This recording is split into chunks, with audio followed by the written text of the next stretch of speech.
Hey guys, what's going on? So, you know what time it is? It's time to talk about the damn Batman movie, bitch.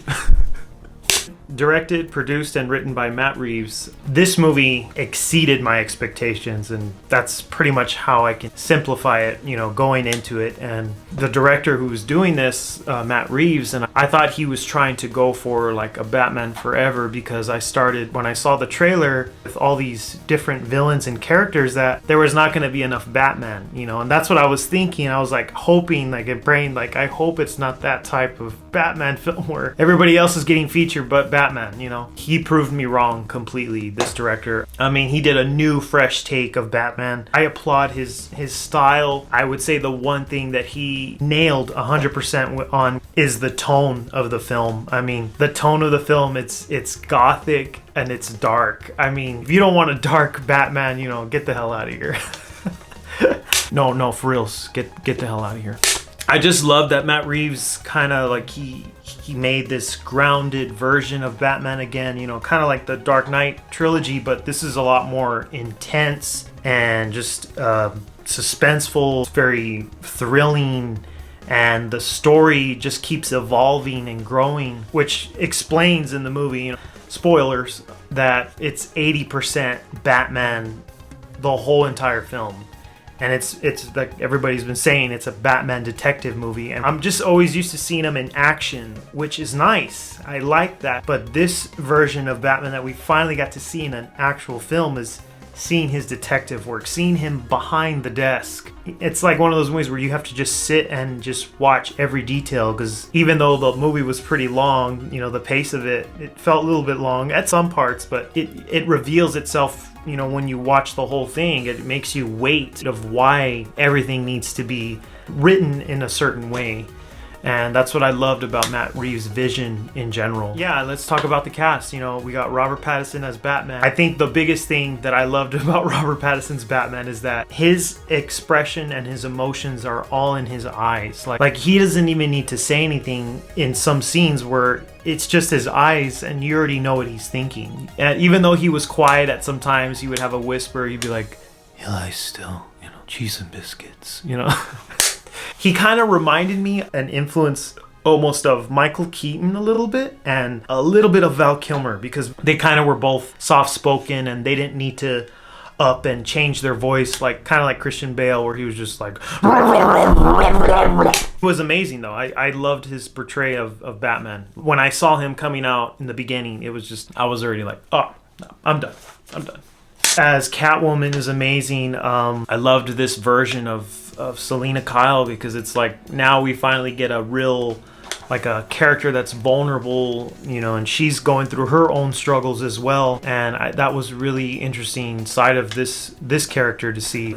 More realistic vibe to Selina Kyle, and she's in with the wrong people, but yet she's too scared to get out, because she wants to get back at all the people that have done her wrong. Very similar to Batman. Batman and Selina Kyle, they're almost the same, they're almost identical, but they're different in so many ways too. So there's a pretty balance and parallel bond between the two. Paul Dano as the Riddler was amazing. He was another character that was like really intense, but it was like very short too, especially in the beginning as well. And he's just hammering this guy's head with this tool. I was already in the theater like, oh shit, are we in the... Is this the right movie? He thinks that he's making the system better, the whole moral right and wrong. Like he thinks that he's helping Gotham by taking out all these rich, people.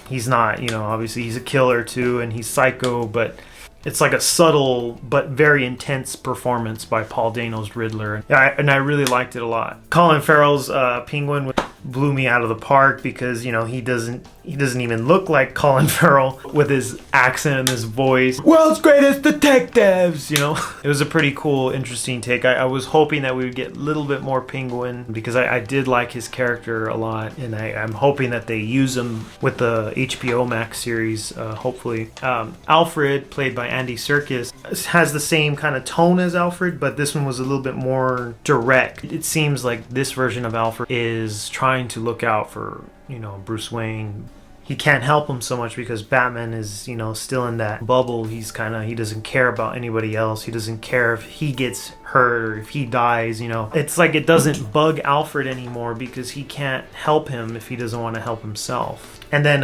Carmine Falcone, played by John Turturro. I'm so used to seeing him in those comedy movies that doing a drama, intense role was kind of interesting to see. It was pretty obvious that police department, the city, the mayor, the DA, everybody was corrupted by Carmine Falcone, and they're all working for him, basically.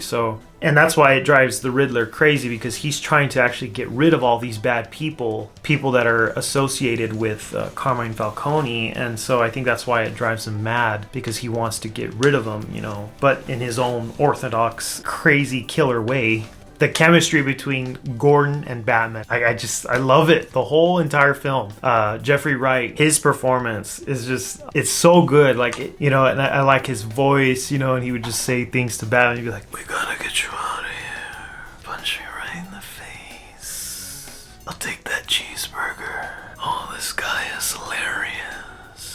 I just loved his version of Jim Gordon the most, because seeing him work with Batman was amazing. It reminded me a lot of Seven. Their partners are always together, in Homicide, and it's got that same kind of vibe.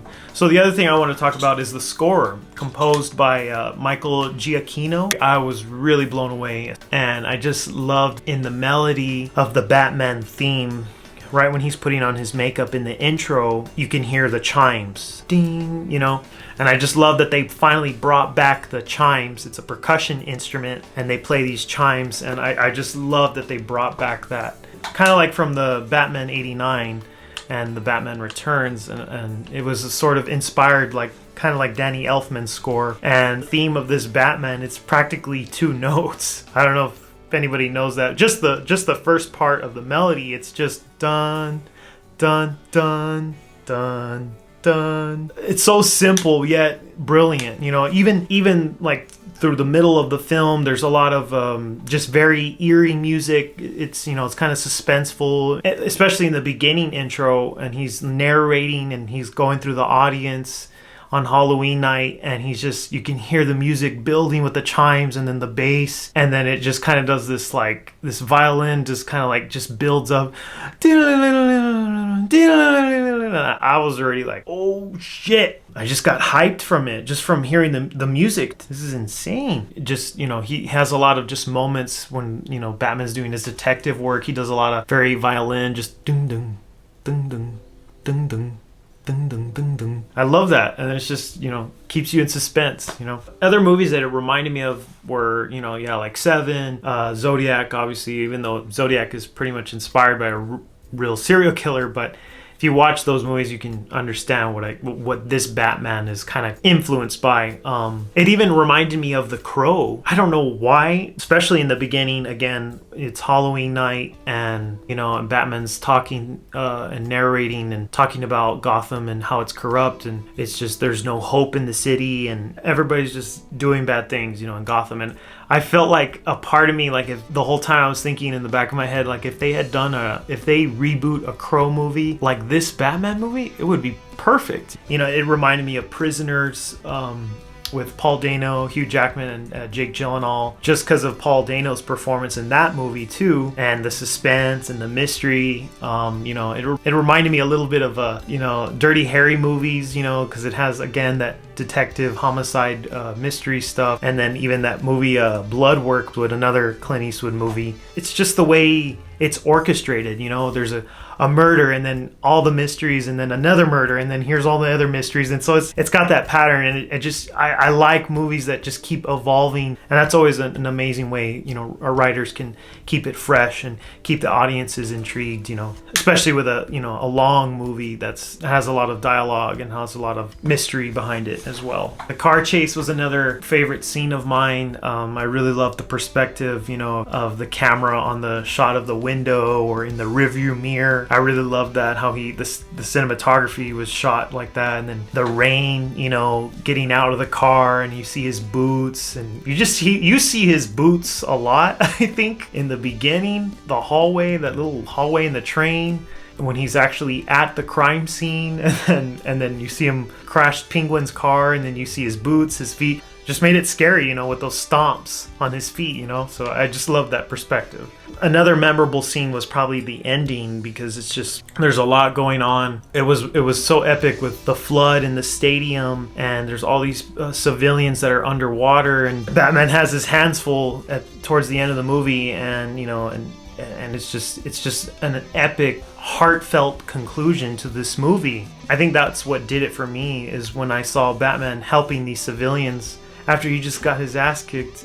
It was amazing, because it makes Batman look more human, if anything, Once again, because he doesn't have powers, he puts himself through all that just to, help people, and I loved his message at the end. Like he's saying to himself, like, I know what I need to do now. I know what I have to become, and I have to become something more than him just being Batman. He needs to help in every way he can. So I think that's why it makes sense that hopefully in the next chapter that Matt Reeves will have him evolve in his character development. Even though I thought his character development was already progressing towards the end of this movie, but I mean, as Bruce Wayne, we'll see more of the Bruce Wayne, the playboy, philanthropist Bruce Wayne.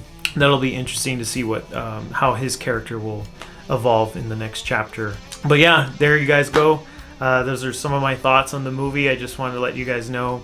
My rating for this film is a 9.3 out of 10. I would say it's probably my second favorite Batman film as of right now. I really enjoyed it, and it exceeded my expectations higher than I thought. All right, well, I'll see you guys next time, hopefully, and we gotta get you out of here.